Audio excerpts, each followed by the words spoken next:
here's Brody Brazil. You know, it is interesting with the Los Angeles Angels because they haven't even played a baseball game now in weeks, but at this moment, they're kind of feeling like the hottest mess in all of Major League Baseball. I take no pride, I take no enjoyment in saying that, but there just seem to be a lot of bad things surrounding this baseball franchise right now. You can see Shohei Ohtani peering through the title. There are bad things on the field that have happened, off the field that have happened. It's all kind of coming together and painting a huge picture of this organization. So I'll actually start this video with maybe the least pressing things, and then I'll get to the more serious side by the very end. You think about Shohei Ohtani as a Dodger right now trying to win his second World Series already. Will people over time, like when Ohtani's career is done, will they even remember that he played for the Angels and started his big league career, Major League Baseball, with the Angels? 6 seasons, more than 700 games with the Halos in Orange County. But of all those years, he was on no teams with a winning record. He played in 0 playoff games. Like, this is Ohtani, who right now is on the biggest stage and might be the biggest star on the biggest stage. And we were being denied that for those 6 seasons and 700 plus games. He had Mike Trout as a running mate, and those teams just could never get the job done. All of a sudden, he goes to the other team in Southern California, in the Los Angeles area. He's on the Dodgers. First year, they won a World Series. And then he just had that historic 2-way NLCS performance in Game 4 over the Brewers, hit 3 home runs, struck out 10 as a pitcher to lead the Dodgers back to a second chance of winning a World Series. They might be the first team to win back-to-back World Series in 25 years. But oh yeah, this is the same Shohei Ohtani who couldn't even get in a playoff game on the Angels for 6 seasons in Orange County. And you know what? I didn't even include maybe the most hurtful part of this, the most unfortunate part of all this for Angels fans. I didn't even textually put that on the screen here, but Shohei Ohtani was about to be a free agent during the end of his time with the Angels.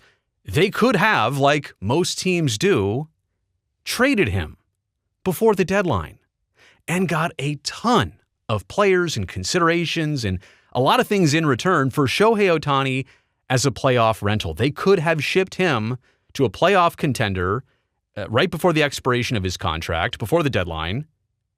They didn't do that 2 years ago. They got nothing by losing Shohei Ohtani.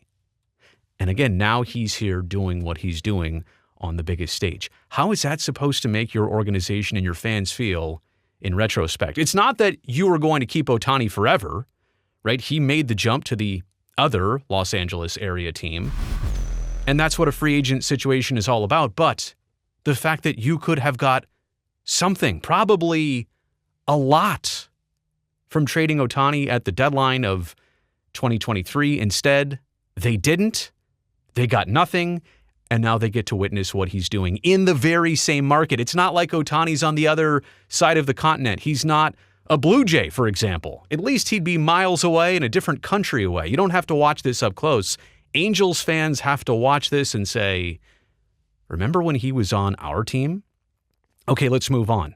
Kurt Suzuki was already working for the Angels. He's been hired as the team's brand new manager, so essentially he was promoted from within. But even before Kurt Suzuki was being talked to, and this was being officially announced, Albert Pujols had been a favorite, reportedly, for the manager job with the Angels. And The Athletic reported that the two sides between the Pujols camp and the Angels side, they could not get close on working out a deal. It's not that there wasn't interest. It's not that there wasn't availability or the possibility. It's just they could not negotiate whatever Albert wanted, year-wise and money-wise, and what the team was willing to do, year-wise, term-wise, and money-wise. They could not get close. They could not agree. So in a sense already, and I do not mean this to disrespect Kurt Suzuki, but in a way, it kind of feels like they had Albert maybe as the favorite. It just didn't work out, so they pivoted. They went a different direction. Kurt Suzuki, been around baseball for a while. Catchers always make good managers, but Kurt Suzuki is promoted from within, and he's given a 1-year contract?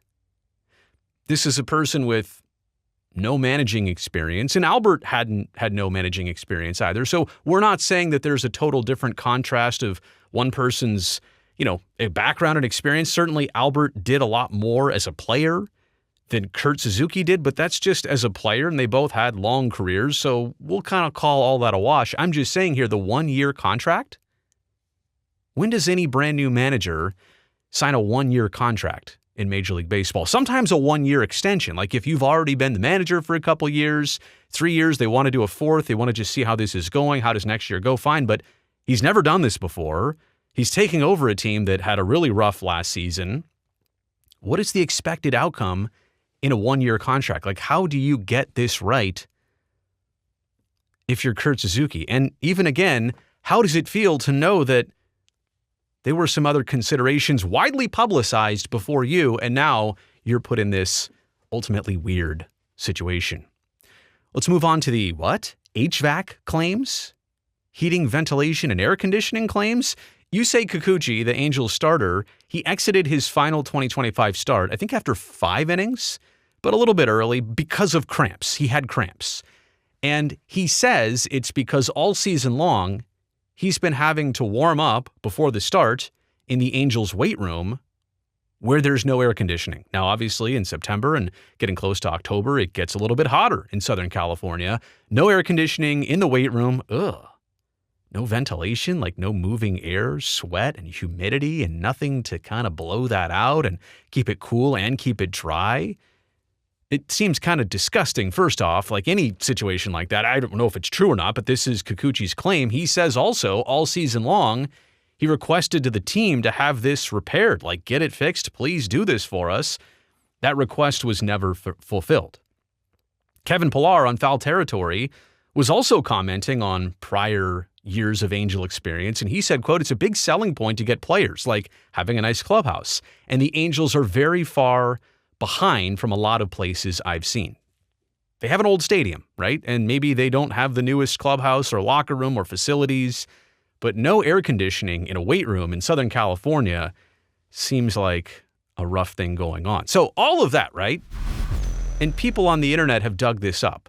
And I don't know really how to put these two things together, but apparently there is this job opening for the Angels as a part-time event HVAC technician. I kid you not. Now, I think it also says this job was posted 3 months ago, but that also might be in line with the time that Yusei Kikuchi was complaining about this and saying, hey, could you fix the air conditioning? And so they didn't have somebody to do the job. They still don't. And look, this could be a corporate side, an HR side. Maybe these jobs were already all posted. Maybe there's a bunch of jobs on there that don't even exist. Like, we know this can be a kind of a flimsy and flaky situation, job listings and what's actually available. But the fact that this is out there in the public eye and people are seeing this and putting it together with a pitcher's claims, you're like, how's that even possible? Okay, I've said that this video was going to escalate, and now we're actually getting to something serious here. Tyler Skaggs is a former Angels pitcher who was found dead in his hotel room in June of 2019 while the Angels were on a road trip to take on the Texas Rangers. And he overdosed on drugs that were given to him by communications director of the Angels, Eric Kay, who had also been giving drugs, admittedly, to several other players over time. Kay already had his trial and was found guilty, and Eric Kay right now is serving 22 years in prison for his involvement surrounding the death of Tyler Skaggs. And Tyler Skaggs had already dealt with some addiction problems earlier in his life. You probably know the story. It's terribly unfortunate. And it all happened during the middle of a season. And then, by the way, the first night that the Angels decided to tribute Tyler Skaggs and his passing later on in 2019, Mike Trout hit a homer in that game. They were all wearing Tyler Skaggs' number on the back of their respective jerseys. Trout homers, and the Angels pitching staff threw a collective no-hitter that game. Yeah.